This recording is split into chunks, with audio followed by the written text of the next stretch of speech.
Because asthma has to do with what we breathe matters. And many of the triggers that come to influence an asthma episode come in by what we breathe. For instance, pest detritus, dust mites, cockroach detritus, the mold spores, that type of thing come into our lungs. And what happens is it gets into the lining of the lungs, which are already partially damaged from the chronic condition of asthma, and you wind up with an allergic reaction similar to what you would have if you had a little mosquito bite. So the redness and swelling increases, and it restricts the amount of air that can go into your lungs, and therefore you feel like your chest is real heavy and like you can't breathe. You don't get enough oxygen to be able to function properly. Now, while a lot of the stuff that we see as allergens, one of the things that we've come to realize is the importance of respirable particulate. Respirable particulate was originally identified by the EPA when it was first established and as a major pollutant of outdoor air.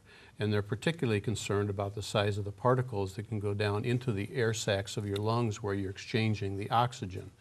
Is that like the pollen count?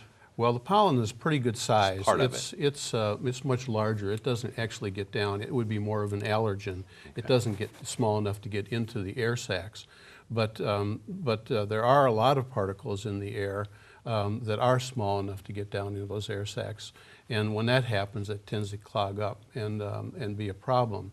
The World Health Organization has recently declared that the respirable particulate in the outdoor air is now classified as a carcinogen, and it is classified as more important than secondhand smoke in terms of World Health. What we found in some of the studies that we've done, we went back over last 1,500 or so inspections, and we found that the particle counts indoors are 1.5 to 2.5 times what they typically are outdoors, largely because we're not getting good filtration in the homes.